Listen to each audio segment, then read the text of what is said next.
রাহমাতুল লিল আলামিন। আল্লাহর কাছে দোয়া করে, ও মালিক, তুমি হয়তো আমাকে ওমরকে দাও, না হয় আবু জাহেলকে দাও।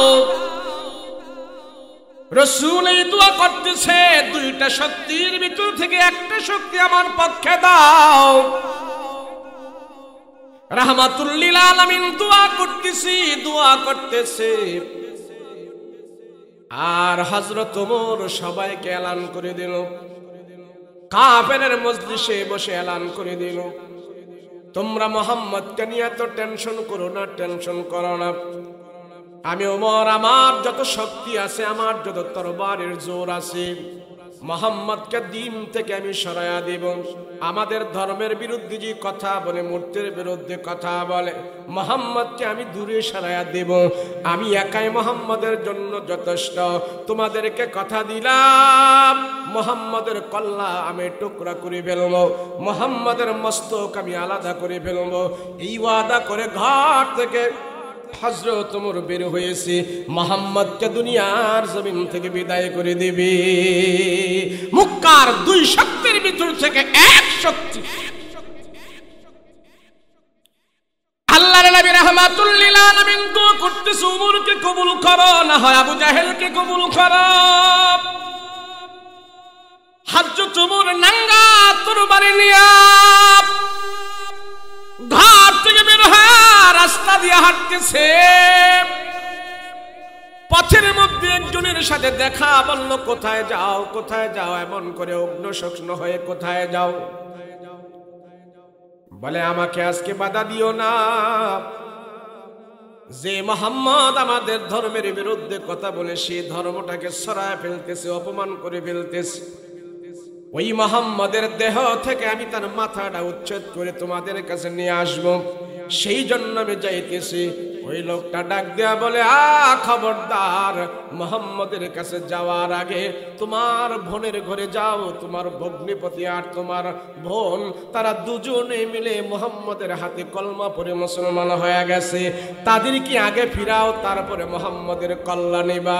তোমার ঘরের ভিতরে তো মুহাম্মদের দাওয়াত চলতেছে, কোরআনের তেলাওয়াত চলতেছে। তোমার বোনকে না ফিরায়া মুহাম্মদকে কল্লা নিয়ে আসার জন্য, মুহাম্মদের কল্লা আনার জন্য যাও, সেটা পরে যাও। আগে তোমার বোনের খবর নিয়ে দেখো, তোমার বোন তো মুহাম্মদের কোরআন তেলাওয়াত করতেছে, কোরআন পড়তেছে, মুসলমান হয়ে গেছে। ওমর তো ঘাউরা মানুষ, বলে, তুমি কি শিওর আমার বোন কোরআন তেলাওয়াত করে মুহাম্মদের ধর্ম গ্রহণ করেছে? বলে, হ্যাঁ আমি শিওর, তোমার বোনের ঘরে আমি দেখে আসছি। শুধু তোমার বোন নয়, তোমার ভগ্নিপতি সহ তারা মুহাম্মদের ধর্ম গ্রহণ করে ফেলেছে।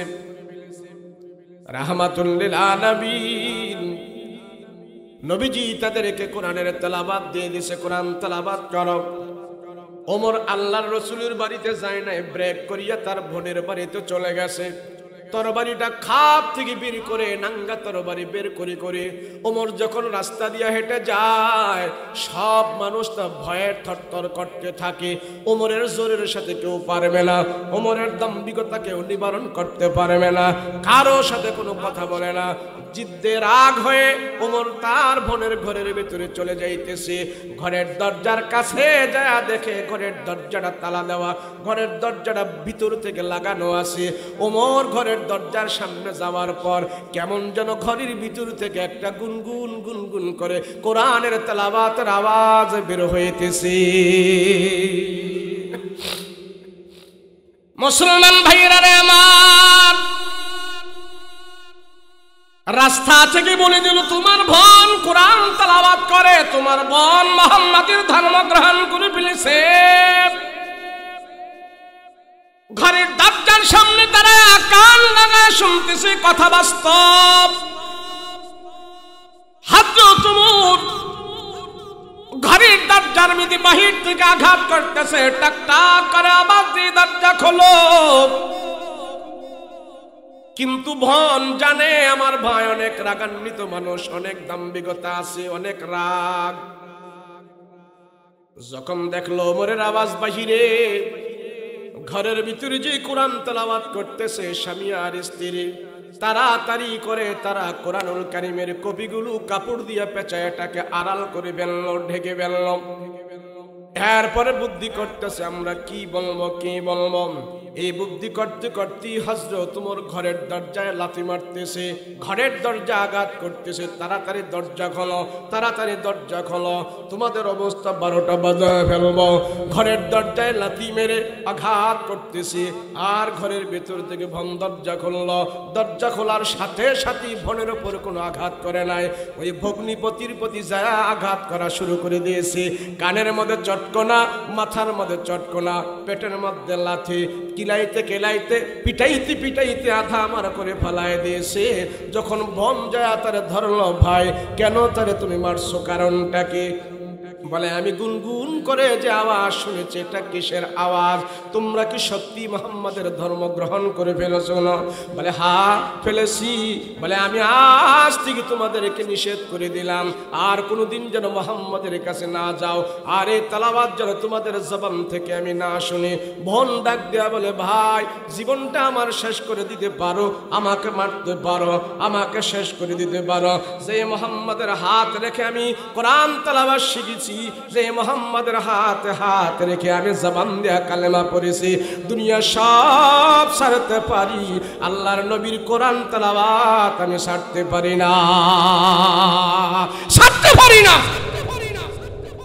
হযরত ওমর বলে কি ব্যাপার, এমন কি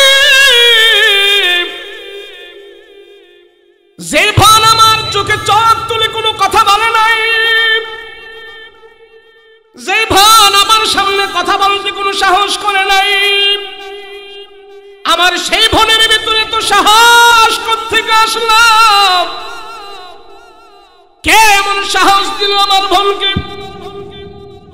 ভন নরম করে নরম সুরে বুঝাইল, ভাই মুহাম্মাদের হাতে আমাদের জীবন, মুহাম্মাদের আল্লাহর কে আমি সপেছি, আমি দুনিয়ার কোন শক্তিকে পরাও করি না, দুনিয়ার কোন শক্তির সামনে মাথা নত করি না। ও ভাই তুমি মারতে পারো, কাটতে পারো, দুনিয়ার জমিন থেকে বিদায় করে দিতে পারো, কালেমা পড়েছি, এটা আমার জবান থেকে কেউ ভেদ করতে পারবে না, আমি গ্রহণ করে নিয়েছি। এবার হযরত ওমর চিন্তায় পড়ে গেল, কি ব্যাপার, কি পরে পরে এত শক্তি তারা হাসিল করলো, কি পরে পরে মুহাম্মাদের প্রতি এত ভালোবাসা জন্মগ্রহণ করলো। এবার হযরত ওমর নাঙ্গা তরবারিটা এভাবে মাটির ভিতরে গাড়ায়া তরবারির উপরে ভর দিয়া বলে, ভন তুমি কি পড়েছিলা, তুমি একটু আমাকে দেখাও, আমাকে একটু শোনাও। এবার ভন ডাক দেয়া বলেন, আমি যেই জিনিসটা পাঠ করেছি, তুমি একটা নাপাক মানুষ, নাপাক অবস্থায় সেই জিনিস তোমার হাতে আমি দিতে পারি না, তুমি পবিত্র হও, তুমি ওযু করো, তুমি গোসল করো, পবিত্র হবার পর তোমার হাতের ভিতরে আমি কোরআনুল কারীম দিতে পারি, এরপরে আমি সেখানে তোমাকে দেখাবো সেখানে কি লেখা আছে, কি আমরা পড়তেছিলাম। হযরত ওমর বলে, আমি কথা দিলাম এক্ষুনি আমি গোসল করে আসি, তারপরও আমি দেখতে চাই তোমরা কি তেলাওয়াত করেছো। ইসলামের শত্রু যারা হবে তারা ইসলামের পক্ষে কাজ করবে, কোরআনের শত্রু যারা হবে তারাই কোরআনের পক্ষে কাজ করবে, আলেম ওলামাদের বিরোধিতা যারাই করবে তারাই আমার পক্ষে কথা বলবে। সেই জন্য মুমিন যারা আছে তারা ভয় পায় না, ভয় পায় না। মুমিন জানে ইমানের ভিতরে যত বাধা আসে, ইমানের ভিতরে যত আঘাত আসে, ইমান আরো তাজা হয়, ইমান আরো মজবুত হয়। সেই জন্য ইমানওয়ালারা পরোয়া করে না, ভয় করে না। সেই জন্য ইমানওয়ালারা দুনিয়ার দিকে তাকায় না, আখিরাতের দিকে তাকায়। সেই জন্য মুমিন জান্নাত নিয়ে চলে, জাহান্নামকে ভয় করে, দুনিয়ার কাউকে ভয় করে না। মুমিন যারা হবে কাউকে পরোয়া করে চলে না। সেই জন্য হযরত ওমর গোসল করে আসলো, কোত্থেকে আমার বোন এত শক্তি এত সাহস পাইল? ওমর রাদিয়াল্লাহু আনহু গোসল করে এসে বলে, বোন বাকি কথা তোমাদের সাথে পরে হবে। আমি দেখতে চাই তোমরা কি তেলাওয়াত করেছো, তোমার জবান থেকে গুনগুন করে কি পড়েছো। ভাই যখন গোসল করে আসে, ভঞ্জা কোরআনের কপিগুলো তাক থেকে নামায়া কাপড়ের ভিতর থেকে খুলে তেলাওয়াত করতেছি। এগুলি আমি তেলাওয়াত করেছি। সূরা তাহা তেলাওয়াত করলো, তাহা মা আনজালনা আলাইকাল কুরআন লিতাশকা। এটা পড়তেছি। এক জায়গায় যায় যখন নাকি ভন কোরআনের আয়াত সমাপ্ত করলো, হযরত ওমর সেই কোরআনের আয়াতগুলো শ্রবণ করে করে তার চক্ষু দুইটা লাল ছিল। ওই লাল চক্ষু বেয়ে টপ টপ করে করে দুনিয়ার জমিনে গড়িয়ে গড়িয়ে পানি পড়া আরম্ভ করে দিয়েছে। রাহমাতুল লিল আলামিন সেদিক দিয়ে দোয়া করতেছে, আয় আল্লাহ,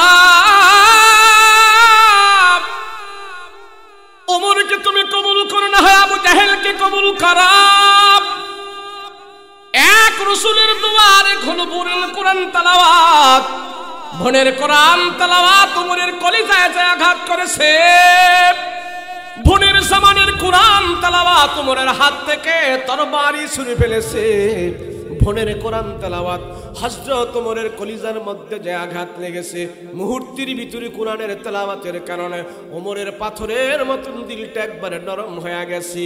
এইবার হযরত ওমর রাদিয়াল্লাহু আনহু ভনকে ডাক দেয়া বলে, হে ভন, এত সুন্দর কথা, এত দামি কথা, আমি আরবি জানি, আমি আরবি মানুষ, এই জমিনে এমন সুন্দর তেলাওয়াত কেউ করে নাই, এত সুন্দর উচ্চ পদের কোনো কথা কেউ আমাকে শোনায় নাই। তুমি যে মুহাম্মাদের কাছ থেকে কোরআন গ্রহণ করেছো, তুমি যে মুহাম্মাদের কাছ থেকে শিক্ষা গ্রহণ করেছো, আমাকে একটু নিয়ে চলো, তোমার রাসূলকে মুহাম্মদকে আমি ওমর এক নজর দেখতে চাই, তার সাথে আমি কিছু কথা বার্তা বলতে চাই। আল্লাহু আকবার। ভান আর ভগ্নিপতি দুজনে মিলে হযরত ওমরকে ধরে নিয়ে আমার পয়গম্বরের কাছে যায়। তরবারি খাপির ভিতরে ঢুকানো আছে। আল্লাহর নবী রাহমাতুল লিল আলামিনের চেহারার সামনে যায় হযরত ওমর এত গরম মানুষ, দাম্ভিকতার মানুষ, নবীজির চেহারার সামনে যাওয়ার পর একবারে নরম হয়ে গেছে। খাপ থেকে তরবারিটা বের করে আমার পয়গম্বরের কদমের সামনে রেখে দিয়েছে। নবীজির সামনে কাতর হয়ে বসে গেছে। ও রাহমাতুল লিল আলামিন, আমি আপনার কল্লা নেওয়ার জন্য তৈরি হয়ে গিয়েছিলাম, আর এখন আমার কল্লা আপনার কদমের নিচে আমি দিয়ে দিলাম। ও মুহাম্মদ, আমি অনেক ভুলের ভিতরে ছিলাম, আপনার চেহারা আমি এত সহজে এত কাছ থেকে কোনোদিন দেখি নাই। আজকে আপনার কাছ থেকে আমি যখন চলে আসছি, আমি তরবারি দিয়ে মানুষকে খুন করতাম, আমার তরবারির রাগ পাওয়ার আমার শরীরকে গরম করে ফেলতো। আপনার কাছে আসার সাথে সাথে আমার তরবারি যেমন নরম হয়ে গেছে, এই তরবারি দিয়ে কাউকে আঘাত করা আমার পক্ষে সম্ভব নয়।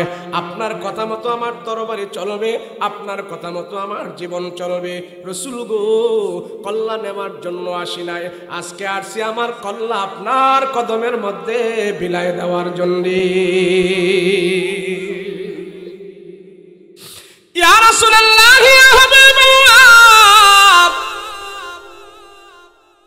দুনিয়াতে আপনার মতো এমন মানুষ আমি আর কোনোদিন দেখি নাই। আমার ভন কি তেলাওয়াত করেছে, সেগুলি আমার কলিজায় গিয়ে আঘাত করেছে। ও রহমতের নবী, আমি আর আমার ধর্মে যাব না, আমার বাড়িতে যাব না। রাসূল, আমি আপনার কাছে আমার জীবন সঁপে দিলাম, আমার হায়াত মৌত সব আপনার কাছে আমি সঁপে দিলাম। নবী গো, আমি ভুলের ভিতরে ছিলাম, আমার মন বলতেছে আমি এখন সঠিক রাস্তায় এসেছি। পয়গম্বর, আপনি আমাকে পড়ায়া দেন। নবীজি তারে কালেমা পড়ায়া দিল, মুসলমান বানায়া দিল। তরবারিটা এইভাবে পয়গম্বরের সামনে থেকে হযরত ওমর ধরে বললেন, ইয়া রাসূলুল্লাহ, বলেন আমার তরবারি কোন দিকে জ্বলবে? আপনার আদেশের মতো আমার তরবারি চলবে, আপনার হুকুম মতো আমার তরবারি চলবে। রাসূল বলে, অনর্থক কারো উপরে তরবারি চালানোর সাহস আজকে থেকে তুমি করবা না। তোমার দ্বারা যেন এই জমিনের ভিতরে কোনো একটা পিপিলিকাও যেন না মরে। আমি রাসূল এই শিক্ষা তোমাকে দিয়ে দিচ্ছি, অনর্থক কারো উপরে তুমি তরবারি চালাইতে পারবা না, অনর্থক চালাইতে পারবা না। যেমন বড় নেতা ইসলামের জন্য কবুল হয়ে গেছে, হযরত ওমর দ্বারা বলে, ইয়া রাসূলুল্লাহ, আমরা হকের ভিতরে আছি নাকি বেহকের ভিতরে আছি? আমার রাসূল বলে, আল্লাহর কোরআন সত্য, আকাশ জমিন যদি সত্য, আমি রাসূল সত্য, আমরা সত্যের উপরে আছি, হকের ভিতরে আছি। হযরত ওমর বলে, আজকে থেকে গোপনে আজান হবে না, আজকে থেকে গোপনে গোপনে জামাত হবে না, আজকে থেকে দাওয়াতের কাজ প্রকাশ্য চলবে। রাসূল গো, আপনি আর কোনোদিন চুপচাপ থাকবেন না। কাফের মুশরিকদেরকে আমি জানাই দিতে চাই, আজকে আমি রূপান্তরিত হয়েছি, আজকে আমি পরিবর্তন হয়েছি। আজকে তাদেরকে আমি জানাই দিতে চাই, যেই তরবারি এতদিন জাহান্নামের জন্য ছিল, সেই তরবারি এখন থেকে আমি জান্নাতের জন্য অক্ষ করতে চাই। আমাদের সমাজে অনেক মানুষ গাঞ্জা খায়, মদ খায়, বিড়ি খায়, জুয়াবাজি, বাটপারি, সিটারি করে, কিন্তু ভালো ভালো মানুষরা এদেরকে অ্যাবাউট করে চলে, এদেরকে দূরে দূরে রাখে। আরে না, মদখোর খারাপ কামে দূরে রাখেন না, কাছে নেন, তার এক কাপ চা খাওয়ান, তার সাথে ভালো ব্যবহার করেন, তার সাথে সৌহার্দ্যপূর্ণ আচরণ করেন, তার ভালো হওয়ার জন্য আপনি চেষ্টা করেন। হতে পারে আপনার ভালোর বিনিময়, চেষ্টার বিনিময় মদখোর জীবনের জন্য মদ ছেড়ে দিয়া নামাজের জন্য তৈয়ার হয়ে যাবে। আমার রাসূল যে ওমর মদ না খাইলে বাঁচতে পারতো না, থাকতে পারতো না, সেই ওমর এখন মদিনায় ঘোষণা করে দিয়েছে, যখন আয়াত নাজিল হয়েছে মদের বিরুদ্ধে, সে ওমর তরবারি নিয়ে বলছে, এই মদ আমি না খাইলে আমি বাঁচতাম না, এই মদ নিয়ে আমি সবসময় পরে থাকতাম, আমার চেয়ে বেশি কেউ খাস নাই। এখন মদের বিরুদ্ধে কোরআনের আয়াত নাজিল হয়েছে যে এক টুক মদ পান করবা, তার বিরুদ্ধে আমার ওমরের তরবারি চলে যাবে। এর নাম হইল পরিবর্তন। এর নাম কি? এর নাম হইল পরিবর্তন। আল্লাহ মানুষের পরিবর্তন চায়, পরিবর্তন হও, আল্লাহ তোমার জন্য জান্নাতের সব রাস্তা খুলে রেখেছে। আমরা পরিবর্তন হই না। হযরত ওমর রাদিয়াল্লাহু আনহু রাস্তা দিয়ে হাঁটতেছি, তো মাঠের দিকে তাকায় তাকায় কান্না করে, অজস্র জোরে কাঁদতেছে। মরুভূমির দিকে তাকায় তাকায় ওমর কান্না করতেছে, চোখের পানি ছেড়ে দিয়েছে, ঝরঝর করে পড়তেছে। তো ডাইনে বামে সামনে পিছনের সাহাবীরা জিজ্ঞেস করে, ওমর আপনার তো কোনো কিছুর অভাব নাই? বলে, আমার অভাব নাই, আমি যে কি ছিলাম আমি জানি, তোমরা জানো না। এই মাঠের রাখাল ছিলাম। আমার বাবা একদিন আমাকে মাঠের মধ্যে গরু ছাগল এবং উট বকরি দিয়ে পাঠাইছে। হযরত ওমর রাদিয়াল্লাহু আনহু গুলো বিচরণ করে। ওমর রাদিয়াল্লাহু আনহু বিকাল বেলা গিয়া যখন বাপের কাছে উটগুলো জমা দিছে, উটগুলো জমা দেওয়ার পর বাপে গনে গনে দেখলো আমার পোলাটা ঠিক মতো উটগুলো আনতে পারছেনি।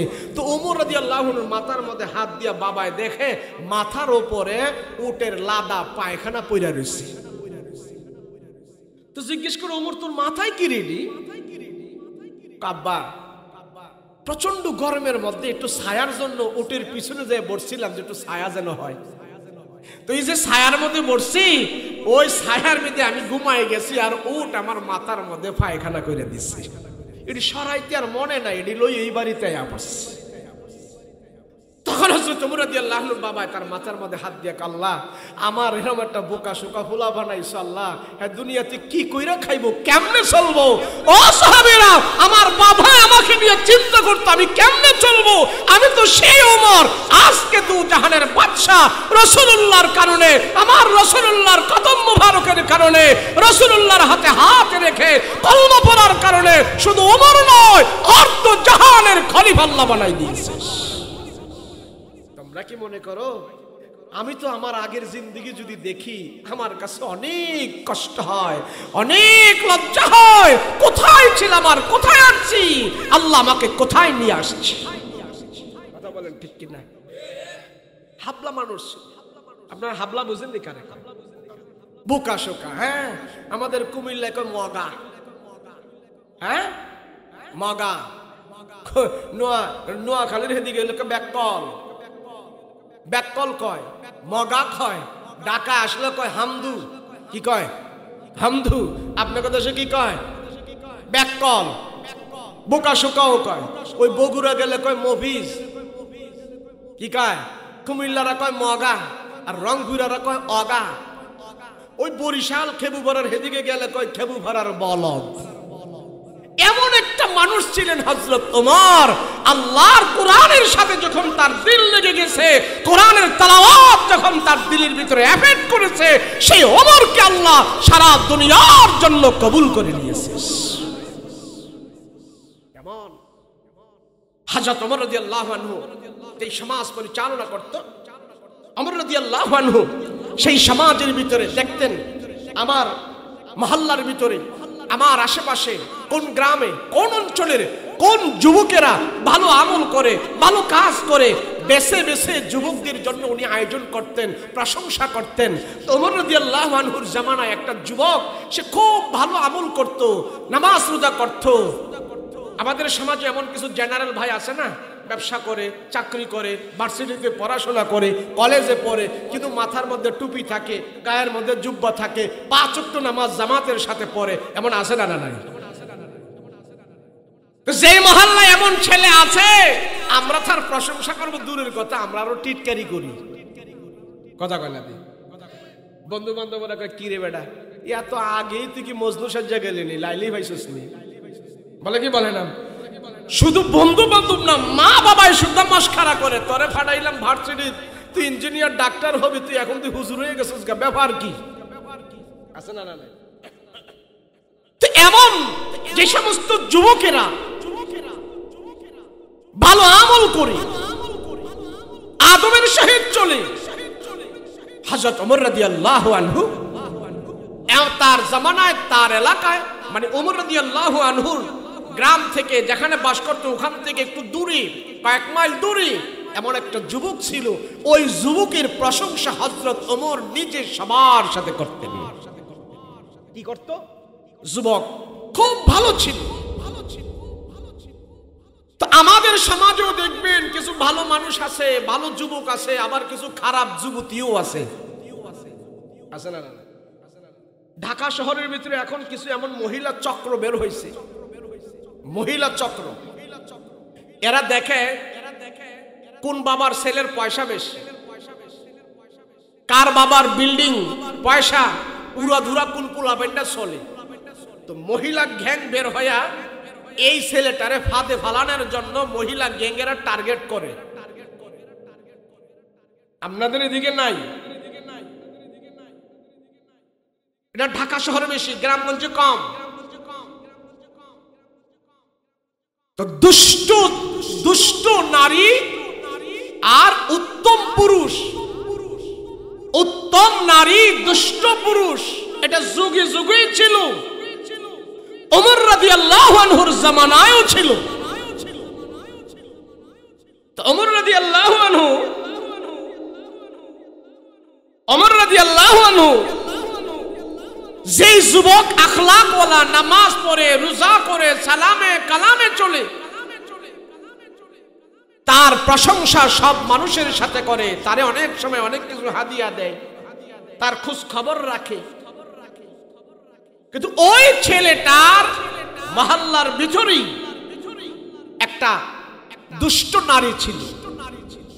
তো সবাই যখন যুবকের প্রশংসা করে, ওই মহিলাও প্রশংসা করে।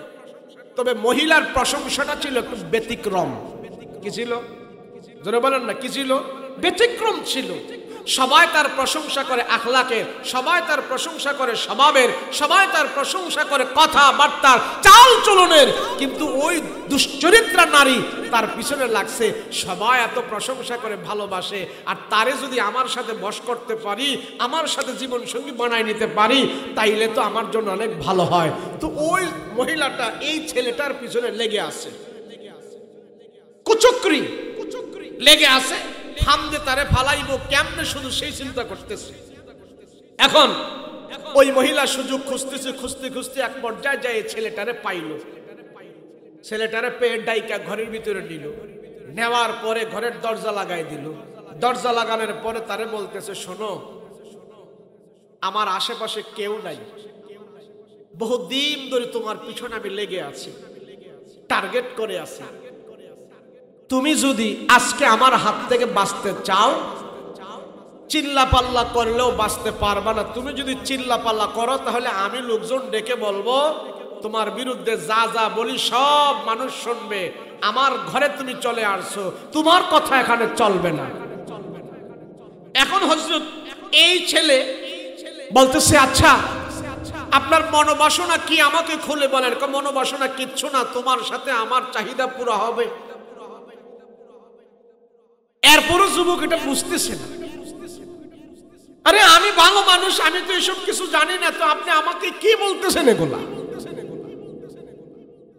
বহুত নির্দোষ, বহুত নিরপরাধ মানুষ, সে অপরাধ না করেও অপরাধের সাজা আজকে খাটতেছে, এমন আছে না? নাই। শুধু বাংলাদেশ নয়, পৃথিবীর অনেক জায়গায় আছে, সে এই অপরাধে জড়িত নয়, কিন্তু অপরাধের সাজা সে খাটতেছে। এটা শুধু এখন থেকে নয়, এটা নবীদের আমল থেকেও ছিল। যেমন ইউসুফ আলাইহিস সালাতু ওয়াস সালাম বিনা অপরাধে 7 বছর জেল খাটছে। কয় বছর ধরে বলে? বিনা অপরাধে 7 বছর জেল খাটছে। এই মহিলাও এরে ফান্দে ফালাইবো, এরে জীবন সঙ্গী বানাইবো, পছন্দ হয়ে গেছে। এখন যখন সবকিছু লাগাই দিয়া বলে তোমার সাথে মনোবাঞ্ছনা পুরো হবে,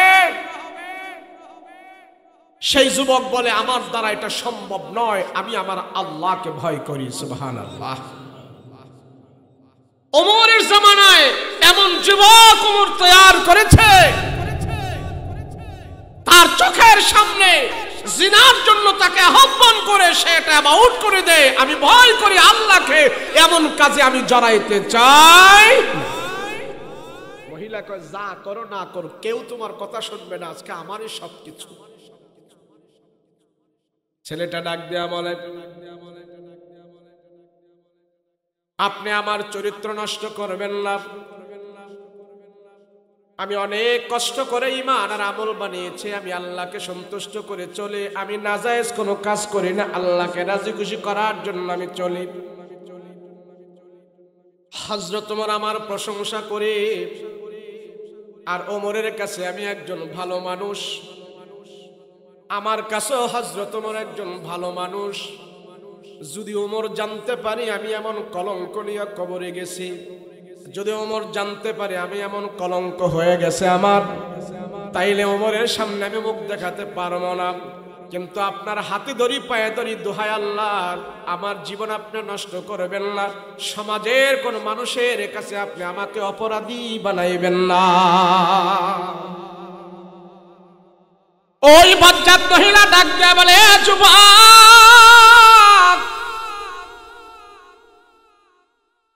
তোমাকে খারাপ বানাবো না, পৃথিবীর কেউ জানবে না, ঘরের দরজা লাগিয়ে দিয়েছি, এই পাড়া মহল্লার মানুষ কোনো খবর জানে না, তুমি আর আমি। যুবক ডাক দিয়া বলে, ও মা,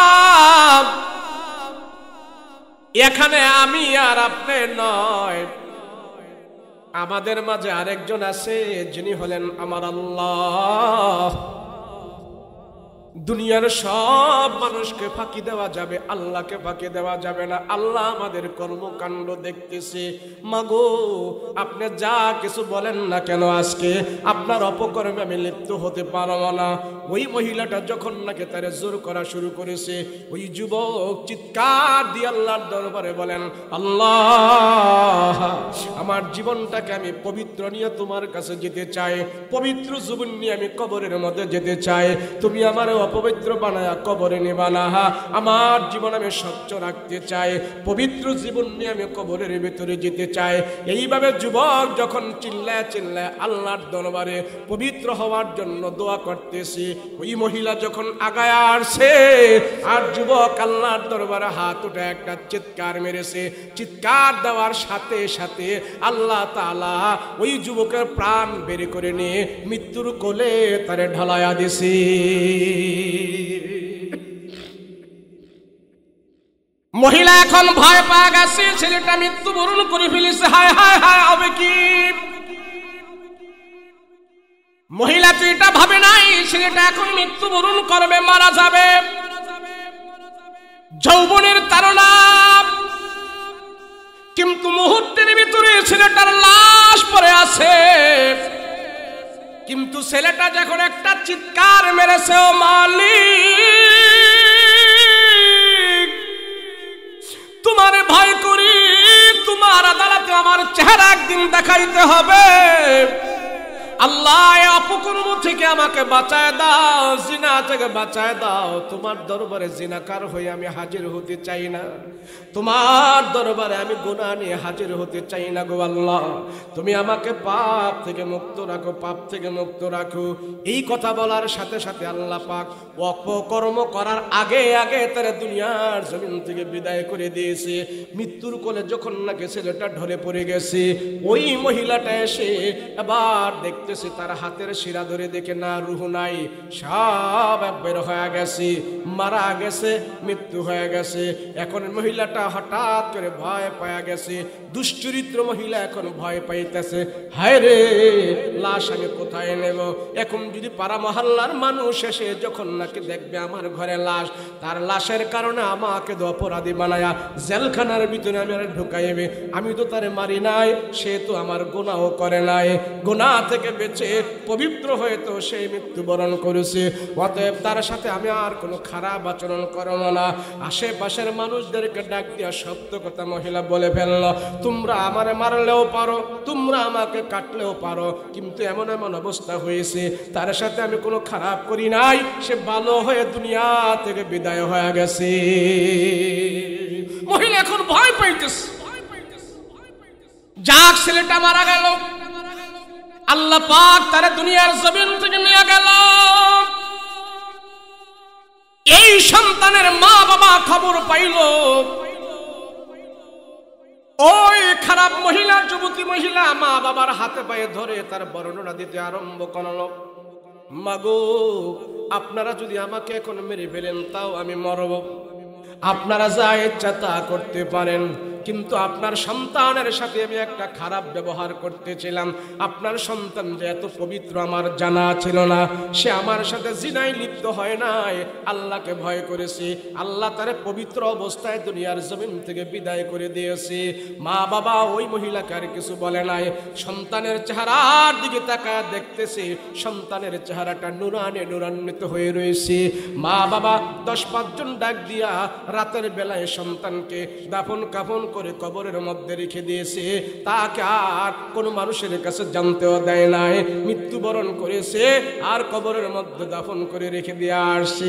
সকালবেলা যখন হয়, হযরত ওমর রাদিয়াল্লাহু আনহুর কানের মধ্যে খবর গেছে, ওগো ওমর, ওই গ্রামের ওই ছেলেটাকে আপনি যে ভালোবাসতেন, ওই ছেলেটা তো গতকাল রাতে মারা গেছে, দুনিয়ার জমিন থেকে বিদায় হয়ে গেছে।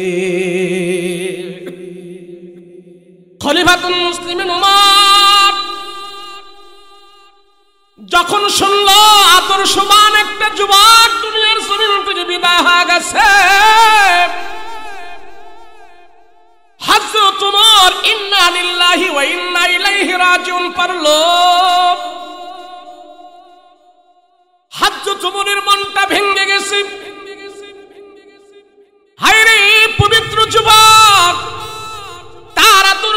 প্রশংসা করতাম, আমলের প্রশংসা করতাম।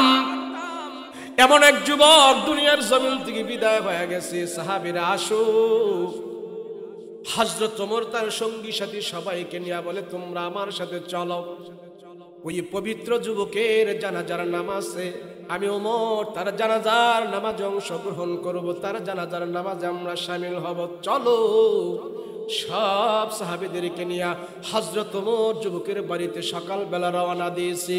হযরত ওমর ওই যুবকের বাড়ি খুঁজে বের করার পর যুবকের মা বাবাকে জিজ্ঞেস করলো, শুনলাম আপনার ছেলে নাকি গতকাল রাতে দুনিয়ার জমিন থেকে বিদায় হয়ে গেছে, কই তার লাশটা দেন, আমি ওমর তাকে দাফন কাফন করাবো, আমি ওমর তাকে গোসল করাবো, কাফনের কাপড় পরাবো।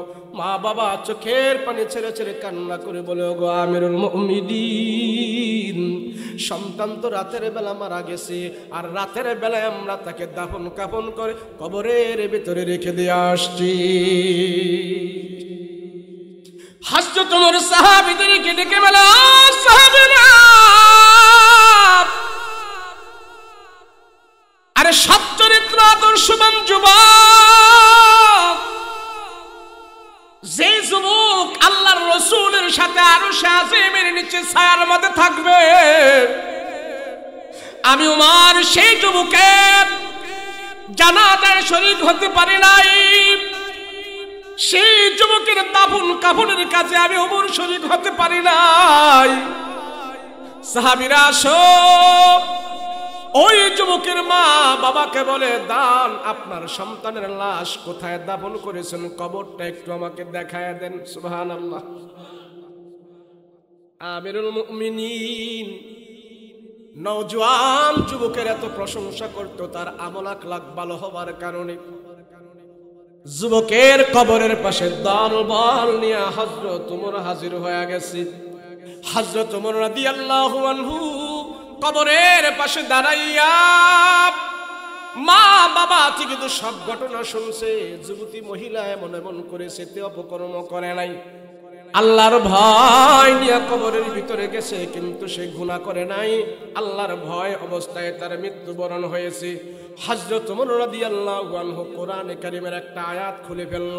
কোরআনে কারীমের আয়াতটা মনে পড়ে গেল, আর আল্লাহকে ডাক দেয়া বলে, আল্লাহ, তোমার কোরআনে কারীমের ভিতরে তুমি আয়াতের মাধ্যমে ঘোষণা করেছো, যারা দুনিয়াতে তোমার ভয় নিয়ে মৃত্যুবরণ করবে, তোমার ভয়ের কারণে যারা গুনাহ করবে না, তোমার ভয়ের কারণে যারা জিনা করবে না, তোমার ভয়ের কারণে যারা নাফরমানি করবে না, এমনকি মৃত্যু তার চলে আসবে, তারপরও নাফরমানিতে শরীক হবে না। এই নাফরমানি শরীক না হয়ে ছেলেটা দুনিয়ার জমিন থেকে বিদায় হয়েছে, পবিত্র হয়ে সে দুনিয়ার জমিন থেকে কবরের জগতে চলে গেছে। আর তোমার কোরআনের আয়াতের ভিতরে তুমি ঘোষণা করেছো, যারা পবিত্র হয়ে গুনাহ না করে, জিনা না করে, আল্লাহর ভয় নিয়ে মৃত্যুবরণ করে, এই মৃত্যু ব্যক্তিকে তুমি কবরে যাওয়ার সাথে সাথে তার জন্য তুমি দুইটা জান্নাতের ব্যবস্থা করো। আল্লাহ, তোমার ওয়াদা সত্য, আমি শুধু জানতে চাই তোমার ওয়াদা অনুযায়ী এই যুবককে তুমি দুইটা জান্নাতের মালিক বানাইছো কিনা। আল্লাহু আকবার। হযরত ওমর রাদিয়াল্লাহু আনহু ওই যুবকের কবরের পাশে দাঁড়াইয়া আল্লাহ যুবককে দুইটা জান্নাতের মালিক বানাইছে কিনা কোরআনের আয়াত তেলাওয়াত করে, কোরআনের আয়াত তেলাওয়াত করে। ওয়ালিমান খাফা মাকাম রাব্বিহি জান্নাতান, সূরাতুর রহমানে আল্লাহ বলেন, ওয়ালিমান খাফা মাকাম রাব্বিহি জান্নাতান, আমার বান্দাদের ভিতরে যারা আমার আল্লাহকে ভয় করে, ভয় অবস্থায় মৃত্যুবরণ করবে, গুনাহ করবে না, খারাপ করবে না, আমার ওই পছন্দের বান্দাকে মৃত্যু হতে দেরি হবে, তারে দুইটা জান্নাতের মালিক বানাইতে দেরি হবে না। হযরত ওমর যুবকের কবরের পাশে দাঁড়ায় দাঁড়ায় কোরআনের আয়াত তেলাওয়াত করে, গালিমান খাফা মাকাম রাব্বিহি জান্নাতান, ও মালিক, এই যুবক জিনা করে নাই, খারাপ কাজে লিপ্ত হয় নাই, তোমার ভয় নিয়া মৃত্যুবরণ করেছে, তবে তার চাহিদা পুরা করে নাই। আল্লাহ, এই সন্তানকে তুমি কয়টা জান্নাত দিয়েছো আমি দেখতে চাই, আমি শুনতে চাই। আমি জানি না তুমি আমার কিভাবে দেখাইবা। বলেন হযরত ওমর যদি কবরের পাশে দাঁড়ায় কথা বলে, আল্লাহ দেখাইতে বাধ্য কিনা? সন্দেহ হয়।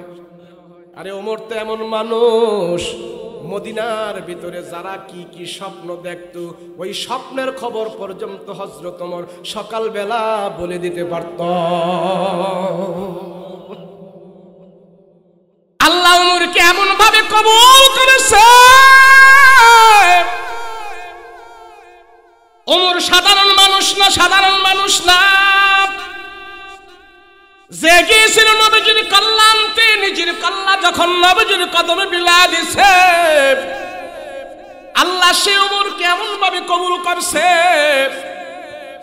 ওমরের কথার সাথে কথা মিলায়া, ওমরের মতের সাথে মত মিলায়া, ওমরের কথাকে কেন্দ্র করে আল্লাহ কুরআনে কারীমের 24 জায়গায় আয়াত নাজিল করে দিয়েছে। সুবহানাল্লাহ। কত বড় মানুষ! আল্লাহ যার মতটাকে পছন্দ করে তার নাম হইল ওমর, তার নাম হইল ওমর।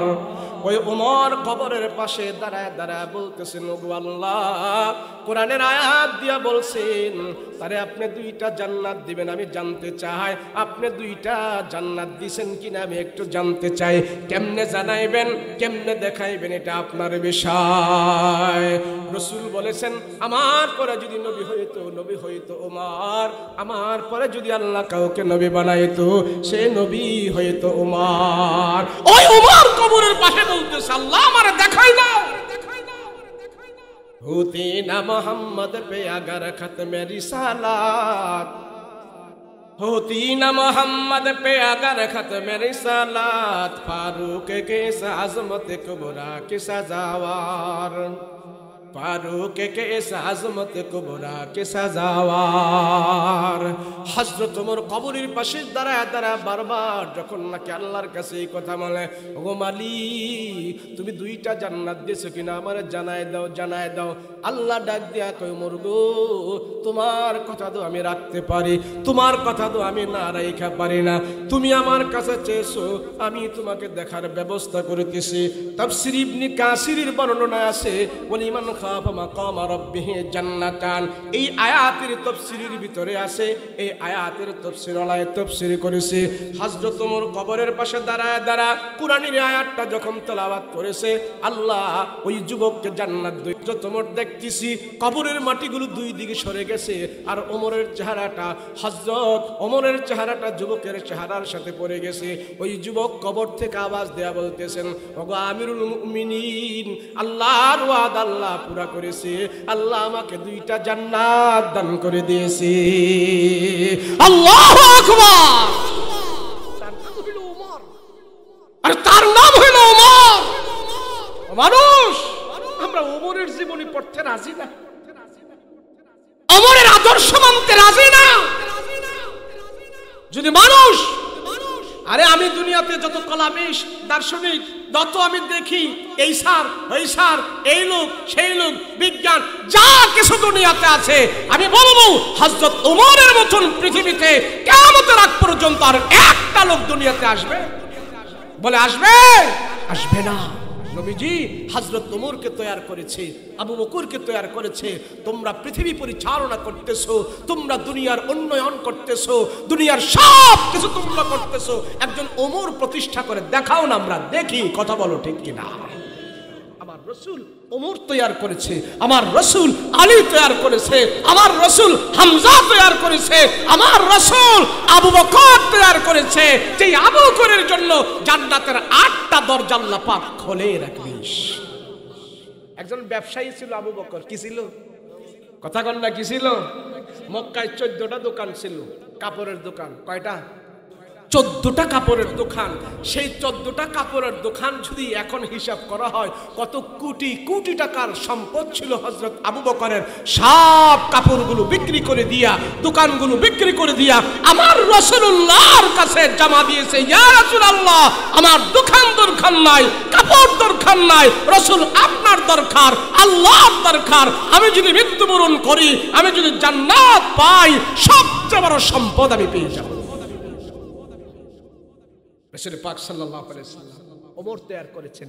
হযরত ওমর রাদিয়াল্লাহু আনহু এই মক্কায় বসবাস করেছে, মদিনায় বসবাস করেছে, জানেন মদিনা পরিচালনা করেছে। হযরত ওমর রাদিয়াল্লাহু আনহু তার দাম্ভিকতা, আবু বকর, ওমর আর আবু জাহেল এই দুজনে বড় ছিল। আবু জাহেল যখন মাটির মধ্যে এইভাবে হাত ডাকতেন, তো মক্কার মাটি কি শক্ত না নরম? এই কথা কয় নাকি? এই মমিন সিংহের মাটির মতো কি এমন নরম মাটি? খুব শক্ত মাটি। আবু জাহেল মক্কার মাটিতে যখন এইভাবে হাত মারতেন, এত দাম্ভিকতা ছিল, মক্কার মাটি পর্যন্ত কেঁপে উঠতো। এইভাবে দাম্ভিকতার সহিত আবু জাহেল কথা বলতো। ইসলাম গ্রহণ করার পর সেই আবু জাহেল ওমরকে দেখলে একটু ভয় পাওয়া যাইত। সুবহানাল্লাহ। আচ্ছা তোমার বলে কে আছো? কোন মায়ের সন্তান আছো মুহাম্মাদের বিরুদ্ধে কথা বলবে? আসো। তোমার মায়ের কোল যদি খালি করতে হয়, কোন বাবা আছো সন্তানকে যদি এতিম করতে হয়, আমার কাছে আসো। কোন স্ত্রী, কোন কে আছো স্ত্রীকে বিধবা করবা, আসো। তোমাদের সাথে আমি ওমর লাগবো। আমার জান বাজি রেখে আমি মুহাম্মদুর রাসূলুল্লাহর সৈনিক হয়ে গেছি। যে জান রাসূলের বিরুদ্ধে কথা বলেছে, এখন থেকে মুহাম্মদের পক্ষে কথা বলবে। ও রাসূল, গোপনে আর আযান হবে না, গোপনে আর নামাজ হবে না, এখন থেকে ওপেনে সব কিছু হবে। আমি ওমর তরবারি নিয়ে দাঁড়িয়ে থাকবো, দেখি কোন কাফেরের বাচ্চা আপনার উপরে আঘাত করে। এইভাবে হযরত ওমর পরিবর্তন হয়ে গেছে। আল্লাহর রাসূল রাসূল পাক সাল্লাল্লাহু আলাইহি ওয়াসাল্লাম সে ওমর রাদিয়াল্লাহু আনহু, হ্যাঁ কি হইছে? তো মাই ঘুরাই দেন তুই তো চলে মাইকে তো ঘুরাই দে। আরে আমি এটা তো সব বেশি আমার কানে সাউন্ড কই, আমার কানে সাউন্ড কই? আরে আমার কানে সাউন্ড কে? আমার কানে সাউন্ড লাগবে।